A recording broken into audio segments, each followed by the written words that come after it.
I'm like, what? Yeah, I'm gonna 30 go. said, I'm gonna go pray. I'm like, pray? No, I I can have I so can hear much. the music.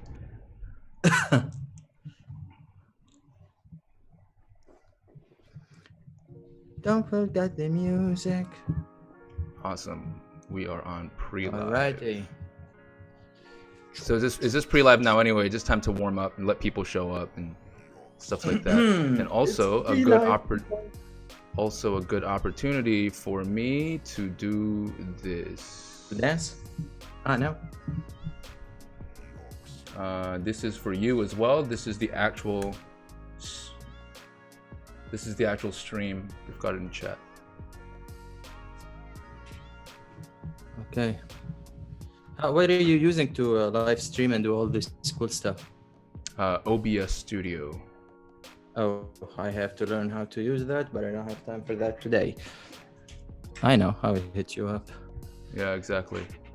Okay, how am I doing? How am I listening? How am I cool? You are cool. Okay, so this is the live stream. Can't I live stream with my Facebook? It's a lot more reach. That is true. Share to a page. All right, all the sharing. Let's share this. We are live in 9:10. Oh, how can I can see this stuff? Yeah. So we are live. We are live, but it's not the actual starting live. This is the warm-up part. This is behind the scenes shit. Nice. So I like how you I like the stuff that you're doing. Tag a friend, blah blah blah. Yes sir, yes sir. Let me share this. Hold on. Now you know why going the going live part. The pre-show. Yeah, dang. So we got 7 or 8 people here. Hey guys, if you can hear us, if you can see us, please drop a fire emoji in the comments, just so that we know that you can actually hear us. And we are like 30 seconds back, right? 30 seconds back. I said, well, more like 5. No. No? Because I'm still not drinking water on the live. That's your Canadian internet connection. Oh, excuse you. By the way, Aussie internet connection is a piece of shit. So. Just the internet connection. Oh yeah, don't get me started.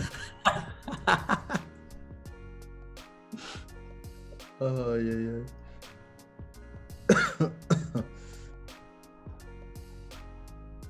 Beautiful. I love how Hussein, I love how you, instead of putting the fire emoji, you just typed out fire. Fire!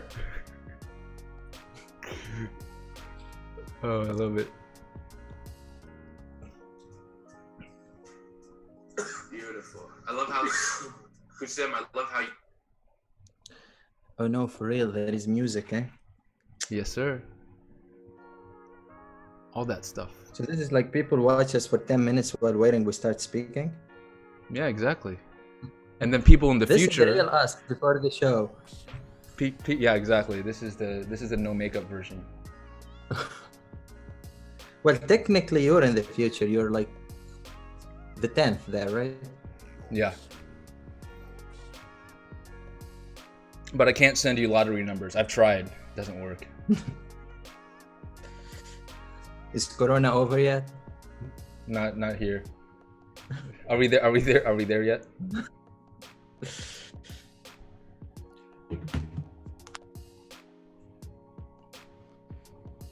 All right, what's going on? 15 people in here.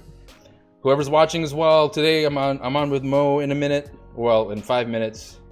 Make sure you tag a friend, share this live. All the people need to see this. Mo dropped some awesome stuff. I'll be able to talk him up a bit more later, but make sure you tag your peoples. It's gonna be a good one. I need one of those. Where did you get your laser disc? They don't make those anymore. I need one of those laser discs in the background. Yeah, it's super easy. You just gotta make $1 million. Oh, damn. As if.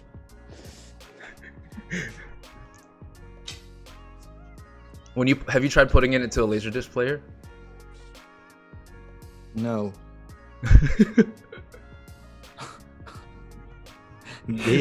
I kind of want to make a Laserdisc, because I'll bet you if I called my parents, they would still have old Laserdiscs, even though we don't have a Laserdisc player. Actually, they do. Mine do. Right. Mine so do for real. Mine do as well, for real. I bet you. I might actually see if I can do a Laserdisc version. Now that'd be dope. Only if you own a Laserdisc, you can put it in and you can watch the content on this. It's like download all of my secrets. Like taking the thing on and putting it back, it's fine. Yeah. Are you still training, bro? No, I didn't go to the gym for like a month. Are gyms still allowed to be open in Canada? Nope. Yeah, same here. Same here. I really wonder what everyone's gonna look like in like one more month. 4 chins, 5 chins, like. I mean, this summer is gonna be about personality. 100%. 100%. That's the trend. In fact, you don't even have to watch the live anymore, guys. That's it right there. this summer is all about personality. See ya. There are no apps going on that is none of that. Totally. Hey Andrew, what's going on? No worries that you can't watch the live. Definitely catch it up later. There's gonna be I'm gonna extract some good stuff from Mo, I promise. Extract some good stuff from. It's the extraction technique. Yeah, I feel like I need freedom. I think everyone feels like they need. Oh my god, we can actually. I'd actually love to talk about that later when we go on the show. Freedom? No, just all the. Have you seen all the celebrities put their foot in their mouth with their freedom, like Ellen DeGeneres? We'll talk about it. You have a lot of free time. I don't. No. Oh no, I see. I have a wife. She tells me that she's my news feed. She's my pop culture. I'm launching funnels. She's my pop culture news feed,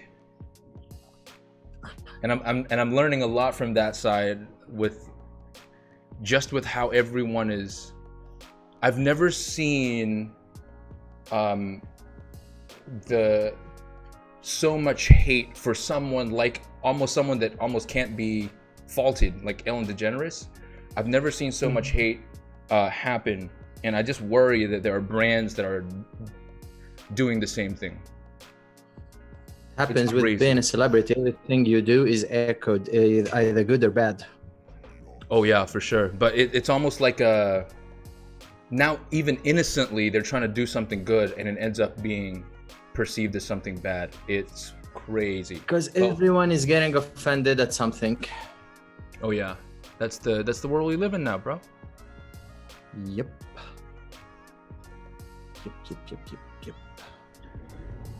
All right, man. Let's clean some of these tabs. Goodbye. I'm getting better at this sharing thing too. Look at you. Get in there, hey?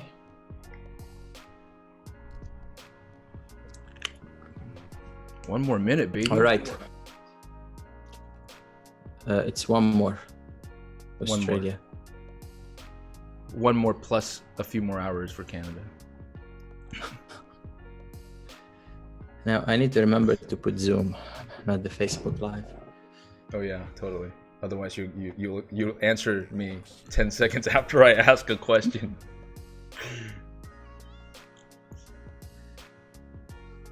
But if you put the Facebook Live on mute, you'll see what because I'll make sure I say. Send me the sharing link on Messenger, please, because Smart Me did the thing with D didn't post the the link. That's funny. I'm so good at this. Stand by. I'm like doing this thing with D. I've got 7 And more there's no seconds. link. I'll go live. I'll go live and then I'll send it over to you. How about that? Because we got 0 seconds before we go here.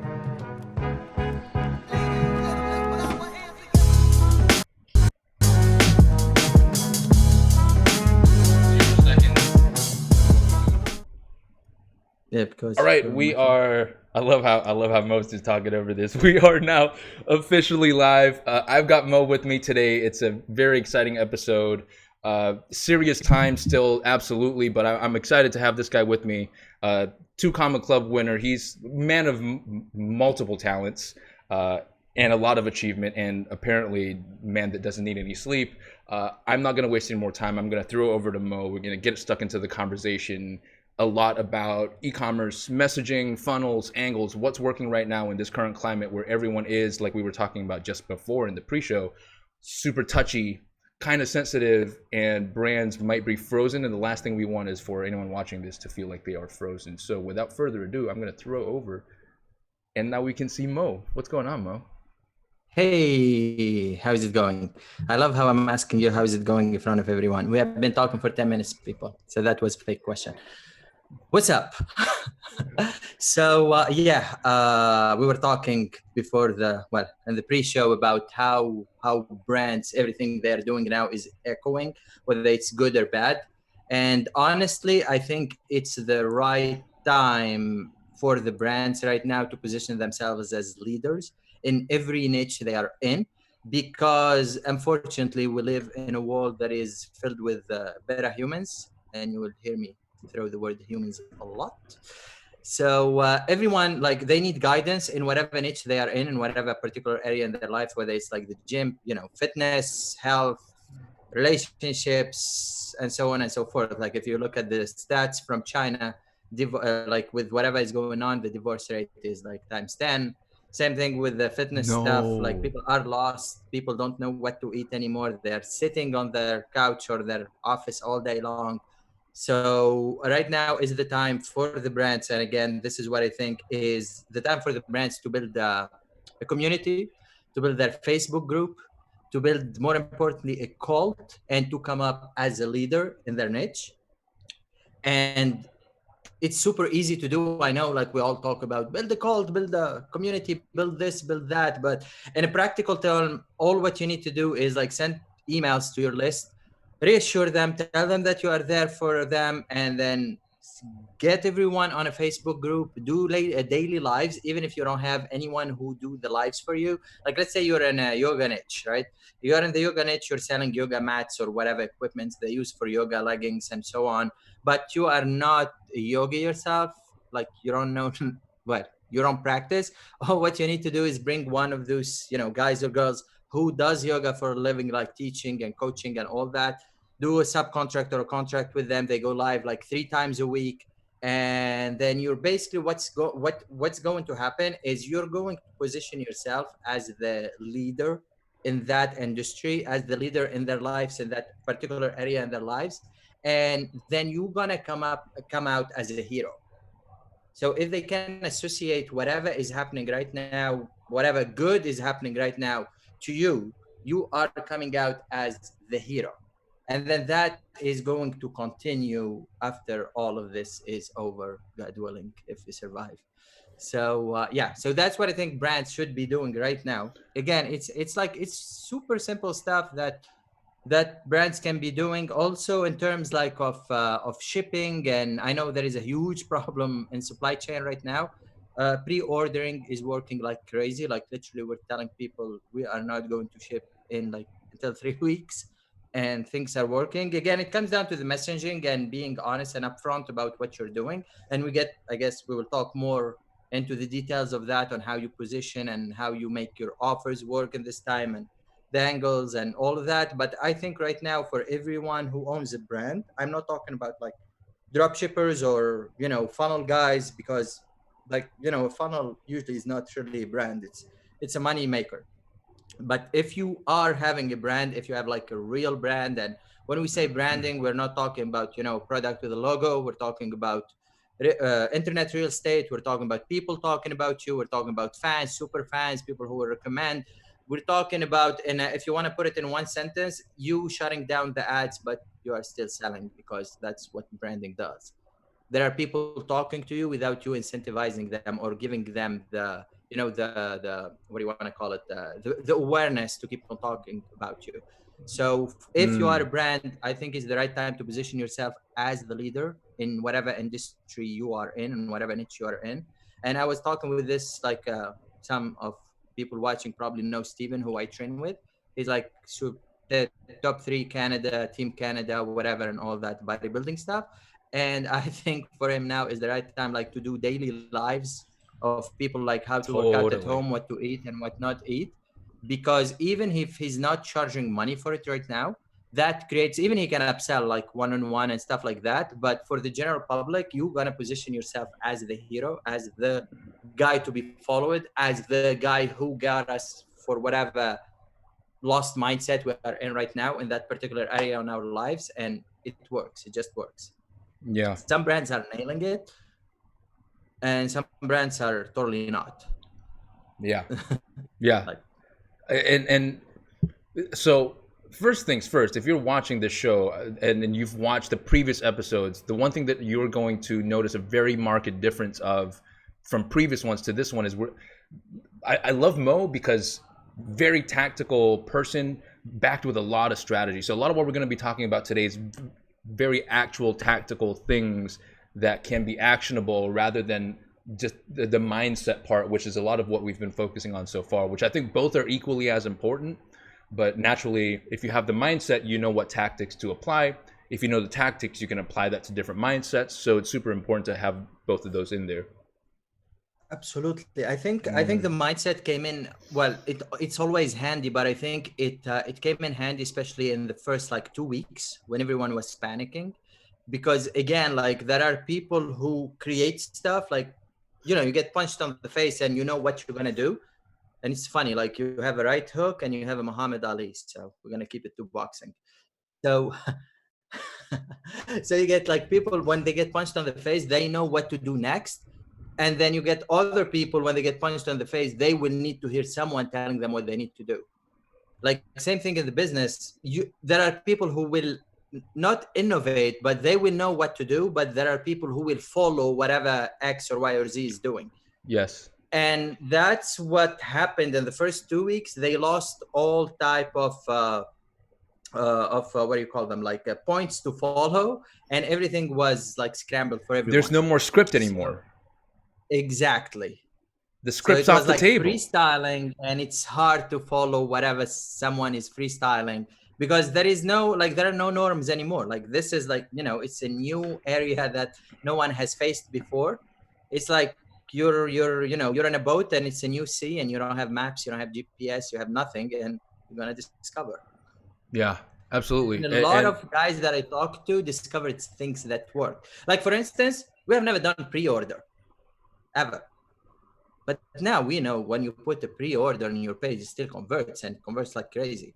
Let's talk about that for a minute. And I've actually experienced this firsthand. My tolerance and we're seeing it in the data that we have as well with the team, running traffic and all that. My personal tolerance, right? It's one thing to see data in Facebook ads and in all that other stuff and in Shopify.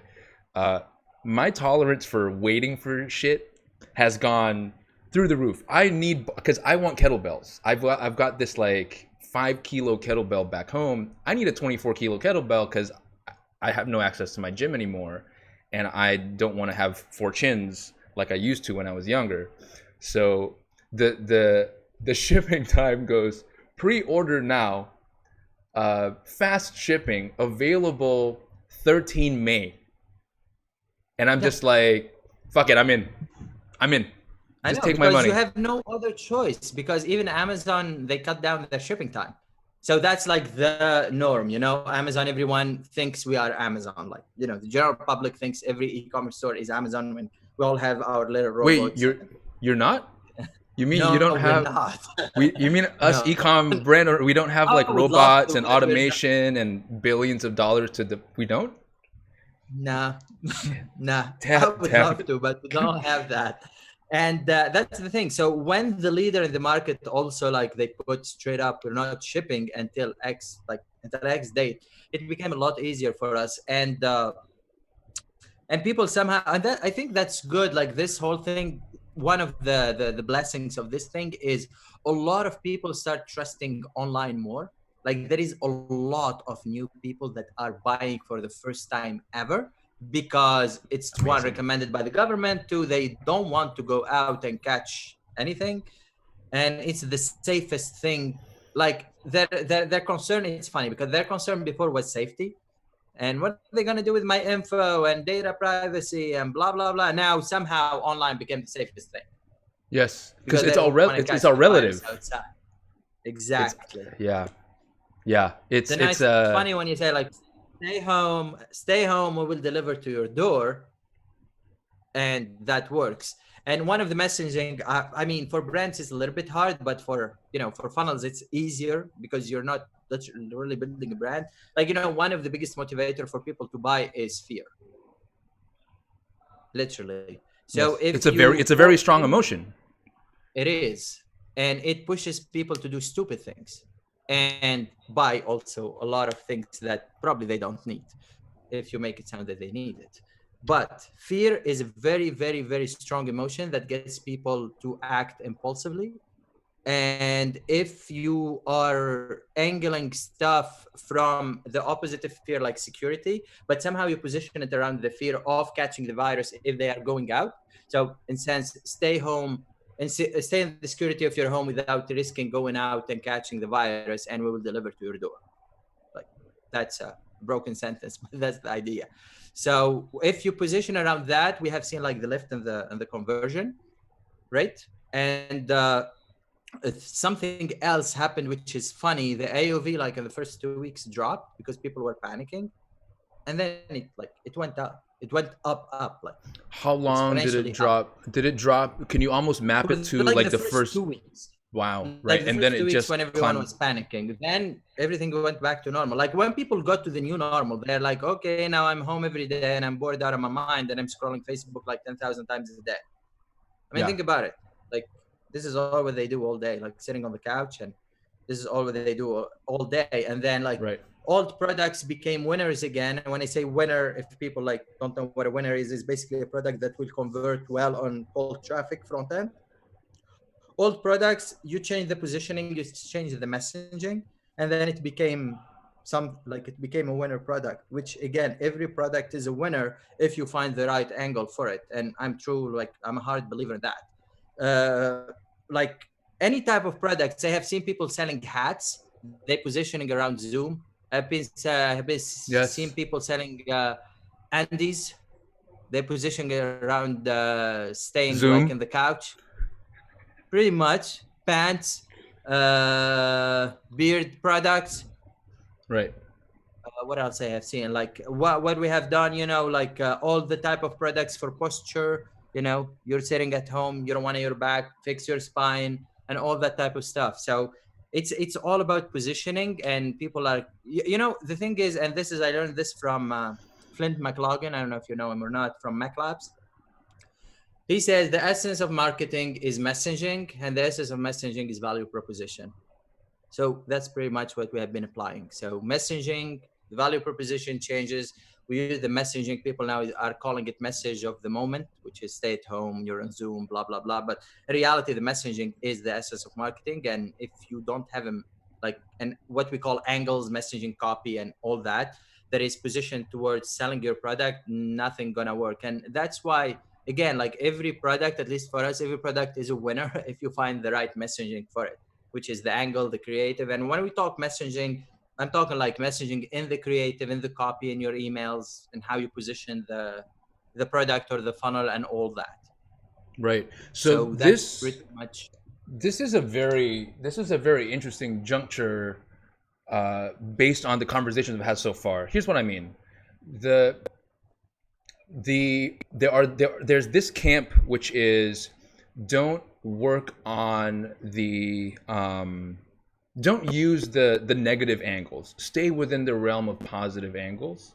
And then there's this other camp of using those angles are okay. The urgency, scarcity, putting fear in there. Depends. How Depends. I see, and if you own, that's what I would love to unpackage, because I think the marketers, the founders, the entrepreneurs that understand the empathy and the value proposition, for like you, for example, depends, exactly when it depends and how it depends.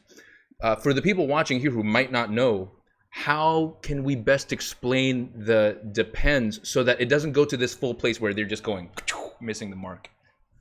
I mean, for me at least, and again, it's like all relative. For me at least, because like we own an agency, we work with brands mainly. So for brands, it's really hard to use fear, to use scarcity, to use urgency, because you're a brand. There is that brand communication that you don't want to break with whatever is happening now. So you want to stay positive. You want to keep that positive message. That can be also like leverage, and it's very valuable to sell. And you come up from the angle of we are against what's happening now, and here is the solution. Like, stay at home, we will deliver at your door. While if you are just a funnel making money, don't go out because you're going to catch the virus. We are going to deliver to you. So it's the same thing. It's saying the same thing, but one is focusing like on fear. The other one focusing on we are the heroes. We're going to help you. And it's essentially the same thing, but it's from two different angles. So for brands, they cannot really use the fear, because again, let's face it, like people who are drop shipping or doing funnels for the sake of doing funnels, because again, funnels are money makers. You cannot build a brand on a funnel, on a one-page website. Why not? Why I'm gonna dummy myself. Why not, Mo? Why can't I? Because I love the fact that you're saying funnels are a moneymaker, but I also want to own a brand. Why can't I be a brand that makes you need money both together? So here is the thing. So if a brand that has a funnel is still a brand, because you are working with that funnel as a customer acquisition channel. It's a technique.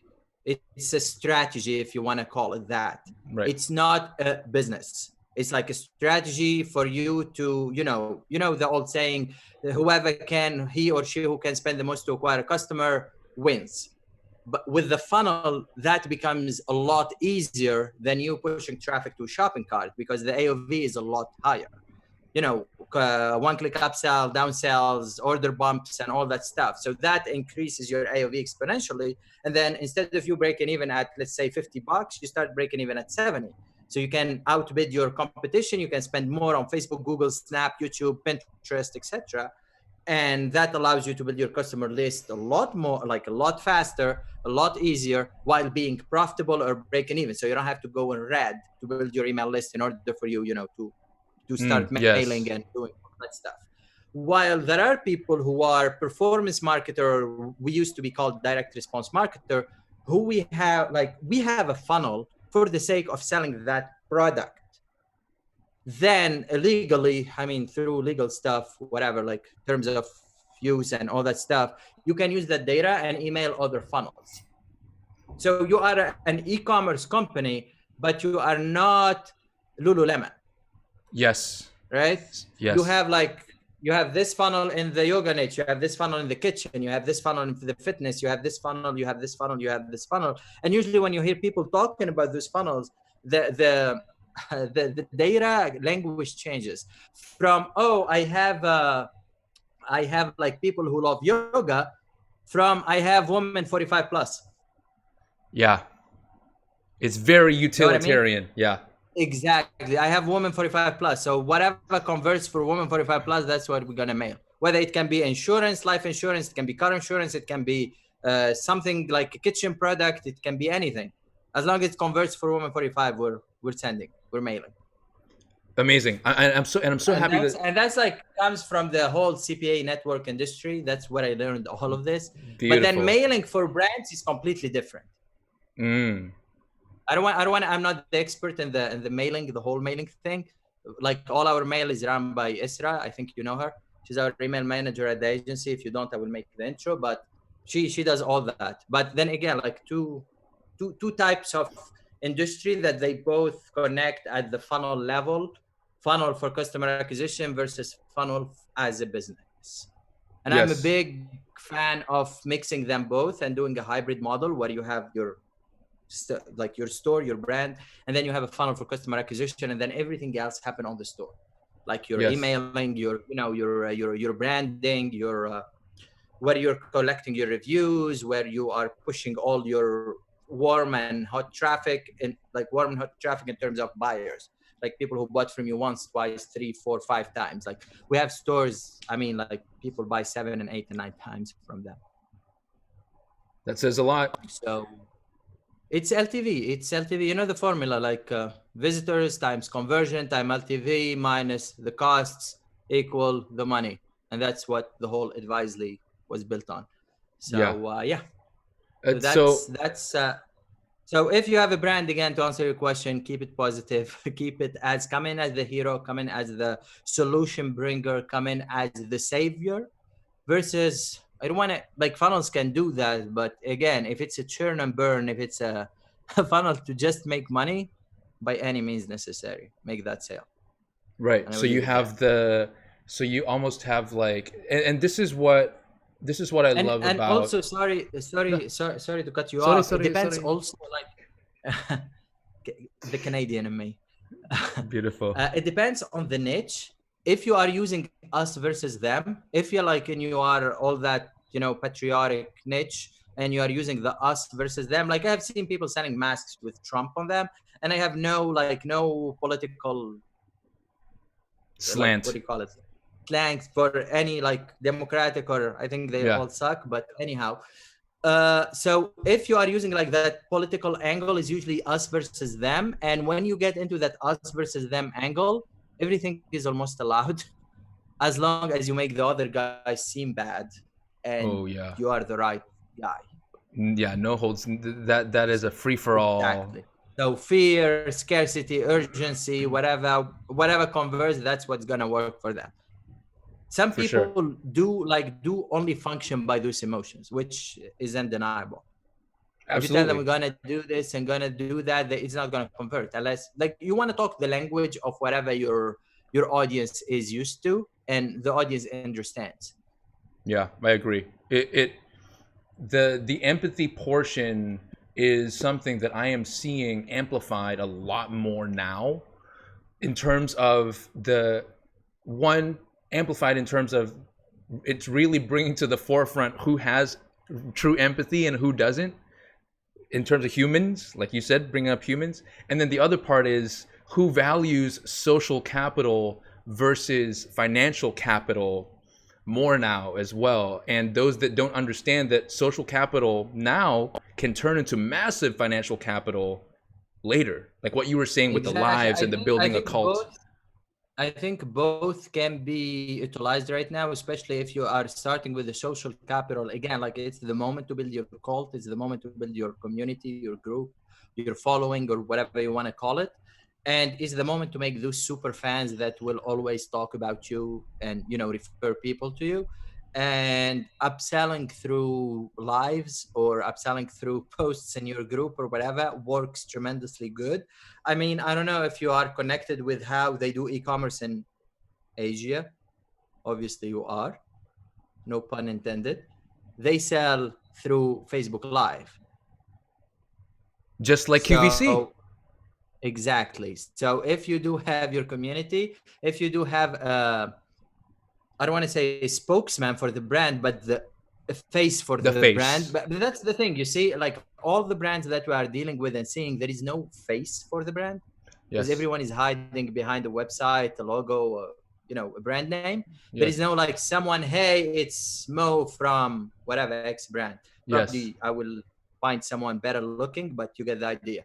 So you do that, and you have that person basically selling through a Facebook Live or Instagram Live or whatever, and it works. It really does work. I mean, the easy thing is, do influencers. Even right now, like, no one is pushing influencers to a Facebook group to do the QVC type of stuff, and it works. And I learned this what we call social listening. I love it. What's his name? I forgot his name, and he's gonna kill me. A very, very good dude. If I recall his name, oh my god, What a I was great just. guy. What He an is. awesome He dude. is. I forgot his name. I'll give you his name later. But he talks a lot about social messaging, social listening. All what he does is like build Facebook groups around the brand, and basically people tell him what they want to sell, like what they want to buy, and they sell them that exactly that. It's like a Yes. survey on steroids, On pretty much. steroids, but that's and it's such a beautiful thing, even for us, part of our team, that, and any marketer worth their salt, they end up doing this anyway, even they might not have a name to it. You literally just go into the comment section and look at what people are saying for your That's a competitors. gold mine. Yeah, that's a gold mine, because then you can see concerns, you can see all those different types of things. And I just Stephen popped Black. into Mo's head. Stephen Black. I love Stephen Black. He's over in Nashville. I actually almost got to see him, but didn't, because I was in Nashville only for 24 hours. That was super hectic. So here is, speaking about the empathy, and it all, I mean, from what I'm hearing, it all comes down to that. Like, if you're a brand, you just have to show that you have empathy for the target audience that you have, your existing customers, your prospective customers, etc. So let me share this story. We were kind of chatting about it before in the pre-show. This is how even the people that seem immune in society are now also getting completely slimed. So for those of you that don't know, watching this, and Mo, I don't think you know this, because I've got my pop culture news feed in the form of a human sleeping next to me every night. So Ellen DeGeneres, millions of people love her, got her own show, all that other stuff. She, if you look at her Twitter, I think her Twitter and her IG, took a photo, like was talking about how getting stuck at home right now in her $48 million mansion feels like being in prison. She was trying to be authentic. She was trying to just share how she felt, and be a bit, I don't know if she was trying to be a bit controversial. It got to the point now where the hate responses, doing the same thing, reading the comments, is just off the charts. And this one other celebrity, I forget who it is donating $2 to a charity for every story that the celebrity gets about Ellen DeGeneres not being a good person. And her donations are just like ticking over like a taxi meter. It's fucking crazy. So, like if someone like that, who supposedly millions of people love and is a lovable character, and she's Dory, shit, I mean, like, how do you hate Dory, can get to that point? What are some of the things that brand owners, business owners that are doing, they're building their personal brand, etc., what should they, like, just stay the fuck away from? I'm no communication. See, I'm no communication expert, but I think people who follow Degeneres are like the middle class and lower. To be honest with you, like if you look at whoever watches her show, like it's data. You can buy the data, and you will find like people who, the lower class and middle class and all that. And then you show up in a $48 million mansion and you say you're bored, while 5 people are in a 1-bedroom. Yeah, there is a there is a miscommunication there. Yeah, you can do that. You know what I mean? Like you can do that. Yeah. But again, like I may be wrong, but I think that's where she miscommunicated all that, because heck, like how big is a $48 million? Like she can sleep probably in a room every day of the week and she won't finish them all. Totally. But for brands, I mean, again, it comes down to speaking the language of your target audience, the language of your customers, and come out with not come out, but message that you are the bringer of the solution, you are the savior, because people now has a problem in whatever niche that you are in, and you're trying to solve that problem. If they can associate the solution to you, you come out as the hero, and everyone loves the hero. And usually the hero, like the hero perception or the hero idea or the vision of the hero doesn't change after this. You are still the hero. And that helps. That's like the social capital that you will build. Meanwhile, while building your social capital is not just you're investing in it, you are getting returns while you are building it. And then all that, whatever you're building, the social capital is going to stay after all this is over. You are the guy who helped them when they were in need for whatever solution you are bringing to the market. So if you are a fitness guy right now, if you are a fitness coach, or if you are, selling yoga mats or selling, I don't know what you're selling. And You love yoga, need, bro. Yoga's your favorite I love example. yoga because because I'm stuck with yoga because we were about to like, we prepared the funnel for yoga stuff, and then we got stuck with China, and it's like a lot of SKUs, and so we kind of like put it on hold, but it's on top of my head because I want to launch it. Nice, got it. And the thing with yoga people, they buy everything and anything. So Namaste, bro. because it branches to like a lot of stuff, chakra and healing and essential oils and all that stuff. So I don't want to say it's easy to build the brand in the yoga niche, but your catalog can be expanded fast. There's a lot of cross-pollination thematically. Exactly. And it's a lot of products with high perceived value that don't cost a lot. I mean, some people are buying rocks for chakra. So yeah, I do a lot of research in that niche for sure. See, so it's very talk about social capital. The amount of emotional capital they infuse into an inanimate object is very disproportionate to, how much I put into this pen. Exactly. And this pen functions, and I don't have to have faith that it functions. It shows me that it functions. Whereas that spirituality niche is a very very interesting niche that I'm watching. Good niche, and I like it because the products that you sell in these niches takes time to work, so it's a lot less headache with customer support as well. It's not like you bought a pen and your pen doesn't work. Doesn't work. Well, if you buy the bracelet with the 7 chakra rocks, it's not like you're gonna put it. When you buy it, it's not like the first time you put it you're gonna feel calm or whatever. It takes 30, 60, 90 days and so on. And this this right here is exactly why I love talking to Mo, because it's not only what he says explicitly, but what he says shows how his brain thinks and the deep experience. Like, he's even thinking about, okay, wait a second, in this certain vertical, when people get the product, is there an immediate returns factor variable risk in there, or whether there's a certain usage cycle so this is why I love talking to you every single time, man. It's very layered. It happens with experience. I mean, when you touched a lot of I have been doing this for what now, like 14 years. So when you start seeing stuff and you start thinking 6, 7, 8, 9 steps ahead of whatever people are usually thinking. So again, and that's why I tell you, for instance, every product is a winner as long as you find the right messaging for it. There is no reason why, and this is funny, and I laugh every time when I look at this, is when people find the product, especially drop shippers, and I tested it and it didn't work, while someone else is testing it and it's working. Yes. Think what's the variant here, and people would think, it's media buying. How do we set up ads? And we don't know how to set up ads. I mean, it doesn't take a genius to set up an ad, really, especially now with the Power 5 on Facebook. It's the one of the Power 5 is account simplicity. As simple as it is, it works. The 3 campaigns: prospecting, remarketing, and prospecting, re-engaging, and retargeting, and shit works. But then the messaging is what's different.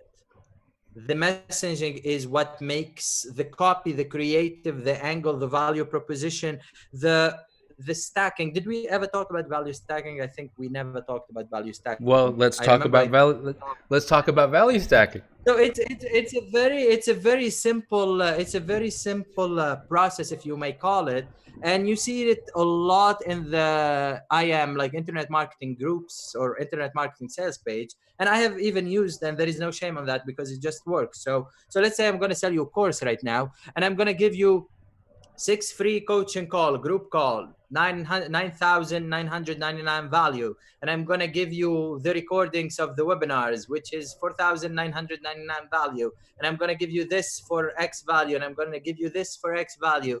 Everyone, when we talk about e-commerce, let's give them something free, or the secret gift worth 29, and they stop there. Why no one is giving like 3-4 stuff? And we have tested it and it works. Because like we will give you, I know, I can tell you why. Because there are the adapters, Darwin theory, right? The species that survives is the one that adapts the best. So we have the adapters, and then we have the followers, which is just trying to copy other people. So when one thing is proven to work, all the copiers come in, and then you have the people that are willing to actually put budget behind it and test it, like your team with your mindset, for example. And I think that's so. I mean, we don't come up with all our stuff on our own. We do test and we do try creative ideas, but also when we see something working, we adapt it to whatever we're doing, and then we that's don't the take adapters. it as it is. Exactly. We spin it around, we modify it. What we think, it's like doing CRO basically. With the theory, you test it, you see what's working and what's not. But definitely, I mean, value stacking does work, and does work really good. And it increases the conversion or the click-through rate, I guess, to the checkout page in our case, because we put that on the product page. And then there is the offering, how you're making offers and how you're doing like your offers, which is, I think, is a very, very, very crucial part. I think is the second most important thing next to the product, what your offer is, and how you are manipulating that offer to increase your AOV. I think is very, very important. And it has been a game changer for us. Honestly, like there are offers that, like we will be selling a product for $30, but our AOV on the front end without even the click upsell is like $90. Wow. That's 3x right there. Exactly. So that makes the difference. The offer is what makes the difference. And then sometimes you have a winner product, like the messaging, the angle, everything is working, but your AOV is not high enough to make it work. And I'm a big believer of going like straight in the green from the first transaction. I hate going red and waiting for email and all that. Like I like go green. And the like changing the offer makes that happen. So the same angle, the same message, the same everything, but the offer changed. And here people like may get confused. What's the offer? The offer is like that we get 1 buy 1 free, buy 2 get 1 free, quantity breakdowns. We will sell you 1, you will pay for shipping, but if you pay 2, you get something for free and you don't pay for shipping. If you buy 3, you get 2 things for free and you don't pay for shipping. Then on the previous page, we tell them that shipping is $9.99, but we're paying for it. So $9.99 per free on the value stacking. So that's what makes things work. It's not just fighting the product, throwing ads, and hope for the best. Yes, that's value right there. For anyone that is watching, we're getting to that time of the show where we do answer your questions. This, as much as I host the show, this is your show. So please throw your questions in there. Please throw your questions into the comments, and I'll make sure that I fire them off to Mo. Already there's an interesting reply from Shalom Harold already. I went to a Shopify conference and the CEO of Culture King said, I like to be on the cutting edge, not the bleeding edge. I'll wait for 2 people to succeed before I do it. And again, I think that's the it depends. Sometimes it's smart to be first mover, and sometimes it's smart to be first watcher, second mover. That's true. It takes I don't want to say it, but it takes a lot of bravery, due to the lack of words, to be the first mover. Yes. It's not as easy as we make it sound, because sometimes you're the first mover and you do the wrong move and you're done. Yeah, absolutely. That's it. And thank you, folks. Yeah, you need a lot of resources to be able to fuel that. Nice. Sarah Lamine, listening to Mo is just amazing. That's not a question, more just a statement to make you feel good about it. That's our agency CEO. Beautiful. There we go. Hey, Sarah, we've never met. She has been getting all your advice, though. I'm forwarding for everyone who doesn't know. We own an agency, and D was like my consultant for this whole thing. I'm like, D, how do you do this? How do you do that? How you position this? Because I've never owned an agency before, so we co-founded one, and D was like the go-to guy for everything agency related. Happy to help. The value of exchange has been amazing. I always feel like I need to do more, because every time I talk to you, it's just like, oh yes, why not this? It's amazing. It's such a good thing. Oh, actually, Sham says there's a question right here already. So, to the previous part about first mover, it depends on the barrier of entry and the capital you have, right? Very true. Answer right. Very true. Very true. But here is the thing, and I have talked about this, I think, for the first time in 2015, and it's on YouTube on that 4 hours webinar and all that. And it's a business where billions of dollars were made, the business of crowdfunding, pre-orders, and it's a risky move, but if it's a calculated move, it works. Which is, selling a product, telling people you are out of stock or you are crowdfunding or whatever, and you are going to start delivering in 30 days. Like you put the date. So today is what? April 10th or 9th. You're going to start delivering in May 10th or May 9th. So people know that that's when you start. And then all that funding that is coming, that can cover for your cost of goods and all that. Yes. Because with China, if you're sourcing from China or the US or whatever, usually the terms are 50% in the beginning, then 50% when the delivery is ready. Yeah. So you don't have to have all your money up front. And basically on Facebook, you can flip your money. No bank can do that for you. You give Facebook, like 2 or 3x ROI. So you put 1,000, you get 2,000, then you take that 2,000, you know what I mean, and put it on credit card, and they pay all together, and you come up at the end of the month, everything paid. And I actually think that is such an understated, I guess because it's just not as sexy as traffic or creative, but that is such an understated value. The ability to maintain your cash conversion cycle and your cash flow and understand. Absolutely. And honestly, it's, I think the problem with that is because all our courses and our industry is talking always about like traffic and conversion, the sexy stuff. And conversion, the sexy stuff, because like, and recently everyone started talking about mailing, and there is like an email master every 3 days now. Remember, it's like Facebook 2016, 2015 when everyone started coming out. But e-commerce is a lot more than that, a lot more than just traffic and conversion. There is like a whole set of operation. There are the logistics. And again, like there is that webinar that we recorded in 2015, and the principles are still the same. The principles are still the same. Nothing changed, only the tactics, the strategies, the vision, the strategies are the same. The tactics and the tools maybe changed. Like we moved, from Shopify to ClickFunnels or whatever. Even then we used ClickFunnels, and like integration changed, but the strategy, the core business is still the same. And there is like a whole thing in e-commerce that is more than just traffic and conversion. There is like, copy, there is the messaging, there is the value proposition, there is how you communicate your brand. And this is just on the front end. Then you have all the operation in the back, your customer support. Are you even phone calling your cart abandonment? If you are not, you're losing money. Are you SMSing, like sending SMSs? Are you, do you have a fresh, especially now with Facebook, for instance, ad creative and ad fatigue is a real thing. And like I started that creative studio for the sake of this reason, because if you're scaling, ad fatigue becomes real. And all what we're doing honestly with ads is rotating ads for like the big accounts, and it works. It's like part of the big five. And then back to the e-commerce, there is an operation, there is like the whole sourcing and China and fulfillment, and your fulfillment partner, like who you're dealing with, the 3PL or whatever, or if you're drop shipping, who you're drop shipping with, and the private lines, and how the order is going to be received, and your order inserts, and then your product launches within your brands, and all of that. So all of that, then there is the traffic. Absolutely. See, the thing with the traffic, you can place a machine and it can do the traffic.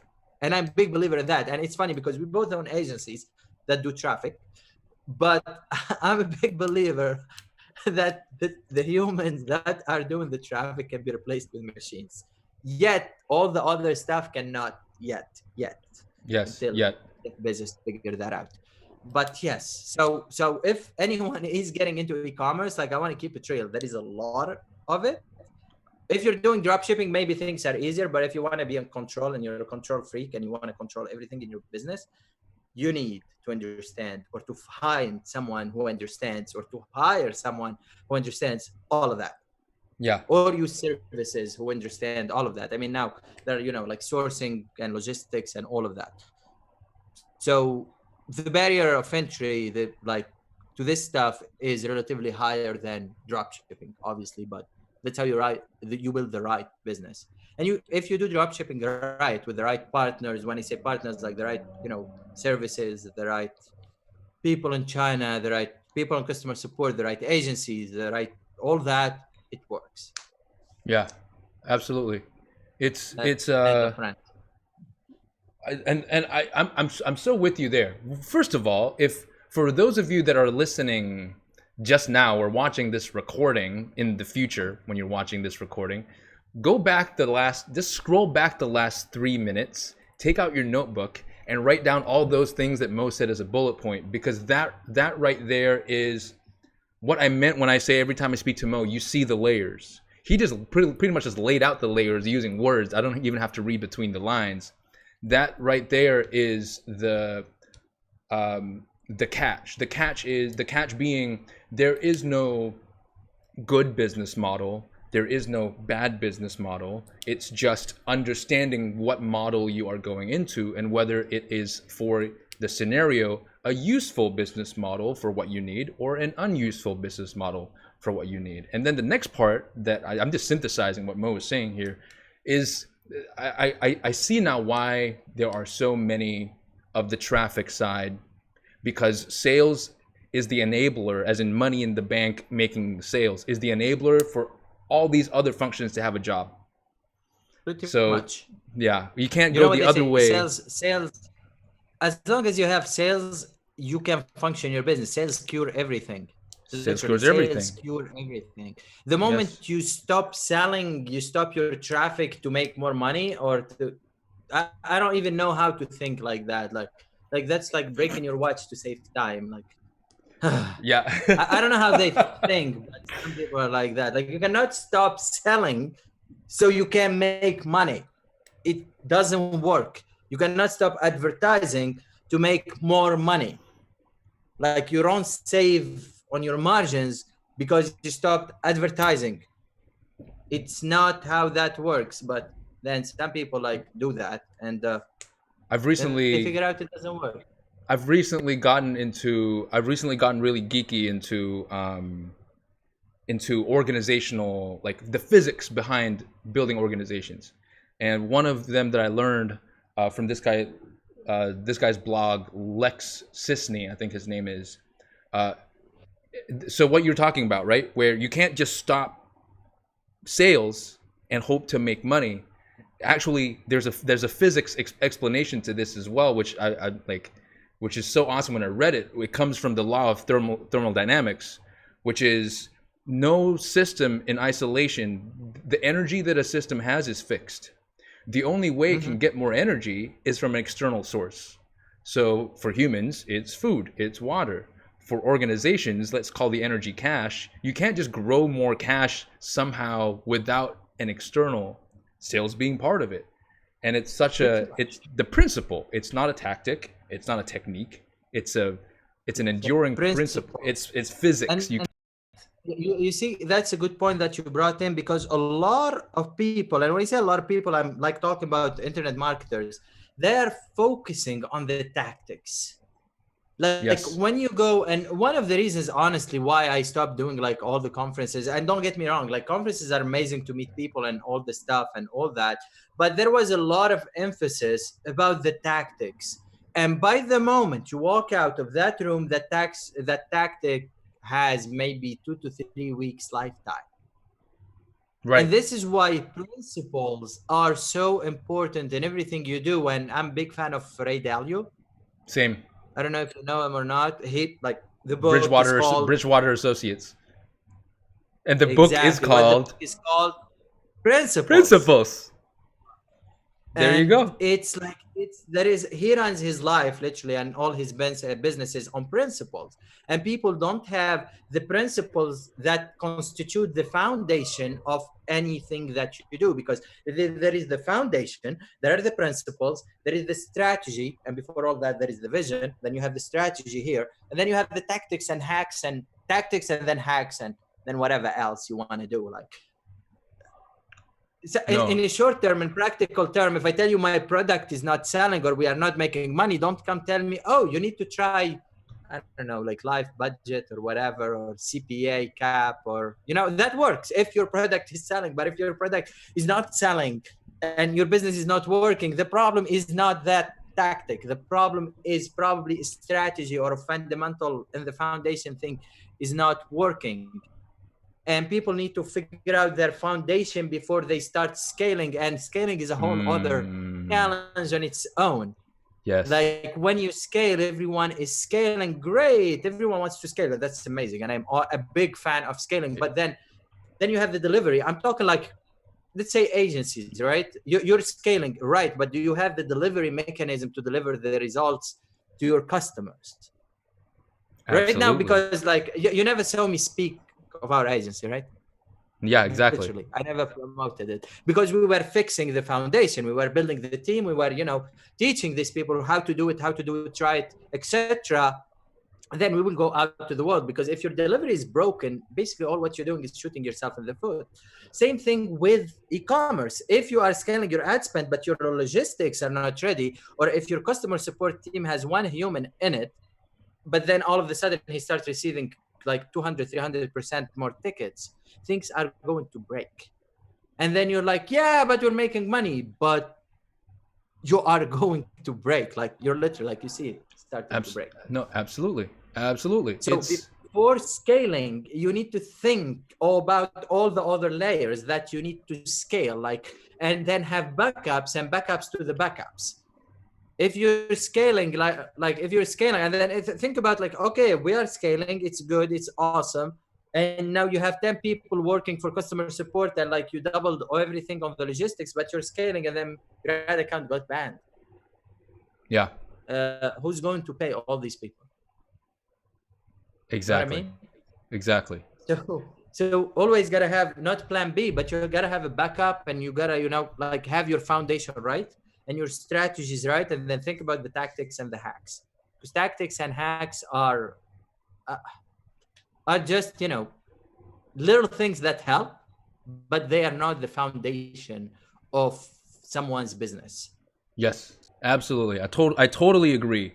The metaphor that I always use is, you know, you see all these, you know, they turn 18, they turn 19, they get their first shitbox car, and then they just like soup it up like crazy, but fail to think about the brakes, because they're not thinking about a holistic system. So it can go super fast, but when the time comes and they need to actually jump on the brakes for some reason, the brakes just burn out or the tires just pop. So everything seems cool, you can scale, but then when it comes to the back end stuff, it's all completely forgotten. And I was actually talking to the team about this.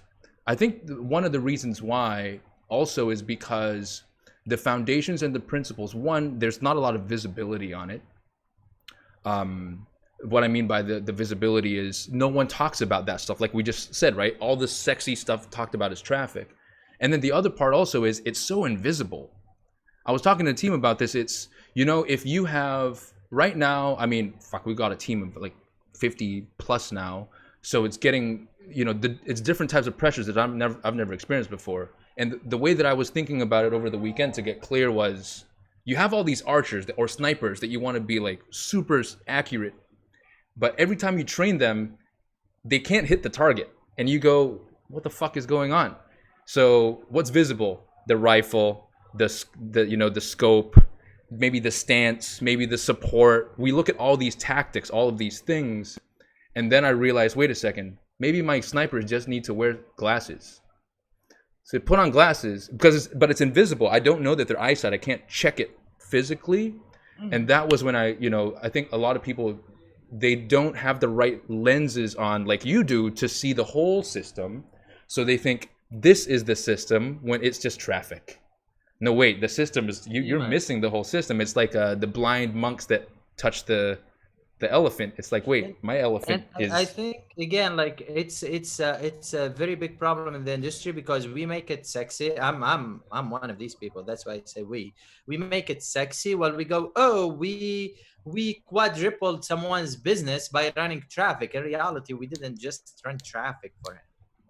We did a lot of other shit. Yeah, I think we're like the media. It's easy to explain. That's why it's easy to push it. Because once you start going to logistics, like it, and then finance, cash conversion cycle. Like, you grow gray hair in the logistics. Trust me. It's like your gray looks fine, bro. I'm hiding it. It's a whole other thing with the logistics. It's a whole other world, and it's not as sexy as running data or running like media buying or all of that. But yeah, I mean, principles, foundations, that's what will make or break any business, I think. Tactics, even like strategies are good and tactics are good, but they are not the blood life of any business. It's like running a country, literally. You change the general, you change the strategy, but the principles are the same. Yeah, I agree. The principles of the country is the same, but you change the general, the strategies do change.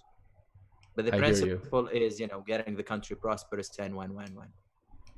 Totally. Got two questions.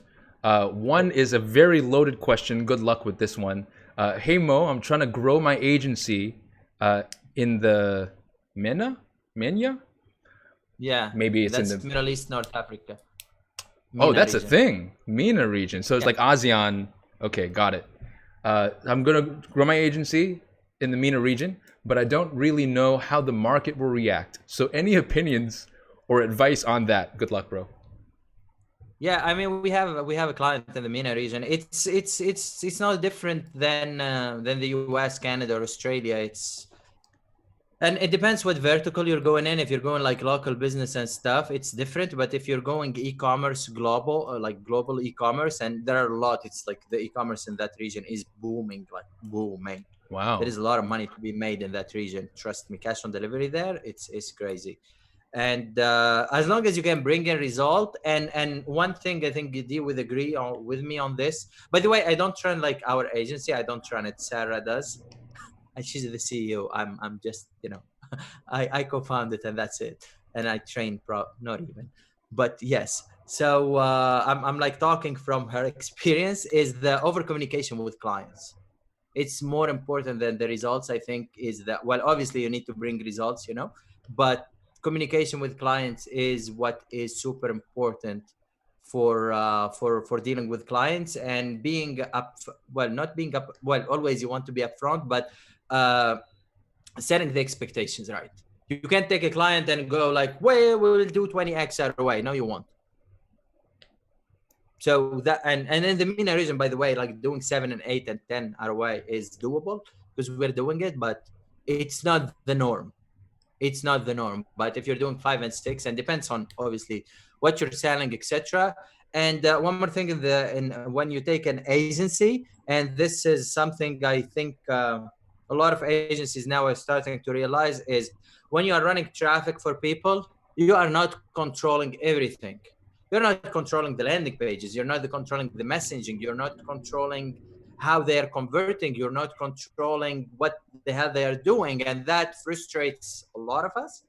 Yes. And it kind of like handcuff us because yes, we will run good media buying and yes, we will bring results, but that's like letting me drive a car just with the wheel where I don't control the, the brakes, the gas, the shift. If you're driving stick shift, like it's just I'm turning right and left and that's it. I can't even slow down when I'm gonna turn, so I'm gonna end up crashing. And that I think is a big challenge for the agencies if they are just doing media buying, especially if the owners are slow in responding in terms of like CRO and taking advice and applying the advice and all of that stuff. We have clients who are super awesome, like do this, next day is done. And we have clients who are do this, can you do that? Next month, is it done yet? And then that's when I start talking. Can you hear me? Are we there yet? Hello? pretty much that's it. And then No, you're I hear like, you. but it's there, like, and it's for you to make more money. Yes, But that is the that's so challenge of agency. for the MENA region, I mean, like it's as valuable as running agencies in the US and Canada. I mean, we run in the US, Canada, Australia. We have Australian clients, sorry, and Fair game, and baby. Europe, Europe and MENA, because we speak French, English, and Arabic, so it's easy. Well, it's possible for us. Let's not say easy, but possible for us to run in the different regions. Hence why I set it up like in North Africa and Tunisia, and plus I come from there, so I'm giving back there. And yeah, it's not as complicated as probably the US, but make sure you sign your contracts and treat it as a business and over communicate, and don't go as a one-man show, because you cannot run an agency as a one-man. I mean, you can, but you're gonna hit the ceiling. But you cannot like do your creatives, write your copy, run your ads, and do all that and scale your agency at the same time. Beautiful. That was a very eloquent way to answer that. Next question by Shalm again. What do you think is the consumer's position on straight discounting? Is the appeal of a 5 to 10% discount dead, or is it purely how you package the offer? I know the answer to this. I love it. It's how you package the offer. I mean, you can make 10% as sexy as you want. It's still 10%, and it works. Because we're doing it. I mean, I know it works because we have run like $1 zillion on it. It works, and it's how you position it. It's not just a 5%. It's the 5% can be big when you put it with the quantity breakdown. So I can tell you, like, one of our best offer, and that's what usually we go to market with is we do like let's say we do quantity breakdown, depends really on the product. We will do like 1, 2, 3, or 1, 3, 5, or 1, 3, 5, 10, depends on what the product is. And like we do quantity breakdown, and when we do the quantity breakdown, so you buy one for, let's say, $30, and then you buy two, you get 10% or 5% off. You buy three, you get 15 or 20. You buy four, it scales up and with then us. Exactly. But then with the one you pay for shipping, but for the two you don't pay for shipping. With the three you get one extra and you don't pay for shipping, and with the four you get two extra with something else and you don't pay for shipping. And that's how we take a $30 product to a $90 AOV. Because you made it a no-brainer for exactly for the them buyer to buy more. Beautiful. To buy more. To buy more. To buy more. Manipulate. No, to buy more. So I know by me. But that's how you manipulate your offer in order to convert more and to advertise it for as low as, because at 4 your product comes down from $29.99 to like $18. So you're advertising it as low as $18, which is true. And then you're pushing people to buy. When you show them the savings, you're not showing them that they saved $2 on the product. You're showing them they saved $50 on the whole package, because if they bought 4 times 30 is 120. Well, they're buying it for like 90 now, so they save $30 or $40. So it's a lot of psychology into it, and that's a tactic under the strategy of having the offer, like the the quantity breakdown offer, under the strategy of how you're going to message that offer, and then obviously under a foundation and a principle. So that messaging is the tactic. It's not what's going to make this work. Yes, it's absolutely. How you position it, how you do all this stuff with it. Hope that answers the question. It very eloquently. And the principle underneath it, actually, Adam Pickvo, he already in the comments answered what the principle is, which is more money, more AOV. And it's all Mo. Well, I mean, the formula is simple. It's visitor time, conversion rate time, AOV. That's like the front end formula. That's the first transaction formula. That's your money. It's visitors. How many visitors are you driving? Conversion rate. How many are you going to convert of them? At which AOV? So it's these three variables pretty much. And you're going to do everything in these three variables to increase them, because it's time, so they are all related. And every variant of these three is going either to increase or decrease your first day, or if you want to call it your LTV day one. Yes. Because the AOV, if we can send them an email right away after they buy, a post-purchase email to buy more, your AOV kind of increased, which is your LTV day one. So your whole money increased. If you can use tactics to increase your conversion rate from 1% to 1.5, technically you added 50% to your revenue. If you are now spending more visitors, or you're fixing your CTR or your creatives or whatever you're fixing on Facebook or on Snap or on YouTube or on Google or whatever you're doing to increase the number of visitors while keeping the same budget, your visitors became less expensive, and that leads to more visitors, which leads to increase of your money, income, revenue, whatever you want to call it. It's math. C'est magnifique. There you go. Adam Pickford has an agency question. I have some thoughts on it. I'd love to hear yours as well. Do you ever take on clients that are not in your wheelhouse of skills to learn and attempt with risk of failure, or do you be selective to what you're only great at? It depends what's the risk involved, honestly, for us. And it depends, like we straight up tell them, like, we never done this before. Listen, man, I don't want to sound arrogant, but we do have clients who insist on working with us while you're like, we don't do this. But they go like, yeah, but I want you to do that. And you're like, we don't do it. But they're insisting. And you're like, we're going to try, but it's not on us. Like, we're going to try. And usually we succeed because it's data. It's like, it's a transferable skill. The core skill is the same. Like, right.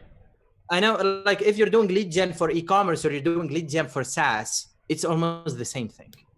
Yes. If you're doing a subscription box or you're doing a SaaS, one is e-commerce and one is a SaaS, the mathematics, the data behind it is the same. Like one is, your LT, which is literally the same. One is the churn rate on a box rate. The other one is a churn rate on, a SaaS, and the LTV, like 3 months, 6 months, etc. It's the same. So it's totally two different industry, but the logic, the principle, the foundations are the same. So do we take a client that we did not deal with before? Yes, because if we deal with it and it succeeds, it opens like a whole horizon for the agency. But then again, that deal with that first customer would be not like as the other deals. It's like, it would be, open communication. It's a test and learn, we call it. And this is what's happening. This is what we're trying, like a lot of hypotheses. We're trying this is what's working, this is what's not. And usually within like 1 to 3 months, we would have figured it out and we start scaling. Beautiful. It's honestly, sorry to cut you off. It's we had a client doing POD, and usually we don't do POD, right? We don't do print on demand. And now like we're scaling like to up. I think they start scaling like to 4 or 5K a day or something like that. Amazing. And we are going to start scaling. And we like the last time I ran POD was 2014, I think. Hey, that's the age of POD. That's the time. Exactly. So now we have like a client POD, and we're scaling his store to 6 figures a month. And we are going to start scaling even more. And it's like the first Amazing. POD store. Which PODs have their own challenges because, like, gotta find winning design and gotta test which design gonna work and all that stuff. So you mean it's not just running traffic? Yeah, no, I hear you completely. So I mean, Adam, for us it's the same thing as well. I think anyone that gives a shit about their client and the work that they do well enough will be the ones that will say, let's be upfront. This is something that is not common for us to do. However, if you are insisting that we jump in together for XYZ reasons, we're willing to give it a shot. If you're willing to understand the risk involved, let's go do this. And because the learnings are invaluable, I believe, at least. But it has to be communicated right. I know so many agency owners that have been taught, and business owners in general as well, that have been taught the fake it till you make it. So then he's like, yeah, no, of course we got this on, but I think that's just a more immature business owner that might have gotten bad advice from bad actors. Can't comment on that, but I've seen that phenomenon happen before. Now, I want to stay respectful of your time, Mo. We are almost 10 minutes over with the live already. Here's the thing I would like to end off with. Now, in these times, let's go to a mindset place for a minute, right? All these people are watching, looking for a lot of tactics. What's the best mindset that is helping you see through the next, the lens of the next 1 month, 3 months? Is it opportunity? Is it preparing for being nimble? How should they think about it? It's how shall I put it? It's people are not gonna stop buying. The emotions have changed, but the needs didn't. People are still going to need whatever the hell they were needing 2 months ago. And some needs have changed, and like some needs have disappeared, but some needs have appeared as well. Like maybe they don't need as much stuff to go out, but now they need more stuff for home because they're staying home. And I'm honestly seeing opportunity. There is a little bit of shakeup with China. Let's be honest. Like supply chain may be a little bit shaky, and in terms of traffic and opportunity, I'm very opportunistic. That's the word. To see the future. I think we're gonna still be selling and making money and making revenue, and it's just the messaging is going to change. The value proposition is going to change. And again, like the essence of marketing is messaging, and I can't emphasize this enough. The messaging is going to change. There is a huge opportunity to build social capital for brands, and there is a huge opportunity right now to build email lists and get them ready for whatever is coming. Like, like sell them on whatever you're going to launch. And traffic is super cheap right now, and I think everyone should be capitalizing on it. And traffic is getting a little bit like back as it used to be. The first 2 weeks were amazing, like $5, $3 CPM in It's the like a US. reset. I didn't see that since like 2012. But then now it's getting back like to the 10, 15, Equilibrium. 20 mark. Yeah, like that's the thing. Like brands moved over that, that bumpy 2 weeks, and they're like, okay, now we understand what's happening. Everyone is now settled at home. Our Zoom is connected. We have all our new communication processes. So let's tackle it, right? And yeah, I think it's people like some businesses are going to get unfortunately hit, but some businesses are going to thrive. I mean, think about it. Like 2008, if you look at the list of the 2008, which is a big financial crisis, Airbnb was born there, and like a couple of other businesses. I was reading the list, like they're all unicorn businesses now. They were all born out of crisis, and from chaos come order, right? So from chaos also there is opportunity. And if you look at every chaos through the history, there are new riches, and there is a transfer of wealth that happens with every chaos that happens through the world. So you're either gonna sit and do nothing about it, or get whatever you have and do something about it and make it happen. And I think it's everyone's responsibility to get through this with an opportunistic mind and make things happen. Because I don't know how it is there, but here, like in North America, not as much in Canada, but I think in the US especially, it's the lifeblood of the country is the entrepreneurs. And if those guys like sit down and do nothing, that whole country is going to collapse, literally. And same thing, I think, here or any country, literally, because that's what drives the economy. That's what drives everything, and that's what drives almost the whole lifeblood of the country. So I think like all of us should keep on doing what we're doing, and it should be working. And again, data talks. You know what I mean? Like humans always say it, like data never lies. So the data says we are selling, and we're gonna keep on selling, and until I don't know what happens, but as long as we can keep on selling, we're gonna keep on selling. That's it. Man, it has been an amazing hour of wisdom. I love this shit. Every time we catch up, it's always amazing. I'm just happy that we got to catch up in front of other people now on a live. I don't want viewers to miss out on the wisdom that you drop actually quite frequently in your groups and in your profile and stuff like that. Where can people find you? Where can people find me? The group, Momentum Marketing Group, which is on my profile. Just search my name on Facebook and Instagram. The handle is always listen to Mo. So there, we're gonna leave it. We're gonna leave it right there. Hashtag always listen to Mo. I know, I sure do. I'm gonna jump on over here real quick and let everyone know if you enjoyed what you saw today. I do hope that you can hit like. Make sure that you share this, tag a friend, and if you haven't followed already, make sure you follow the Growth and Greatness Show, both on Facebook. We're on Instagram as well under growgreat_TV, and we are also on YouTube. Thank you so much for your attention, and I will see you guys next time. Mo, you stick around because we're just going to keep catching up. Yes, sir.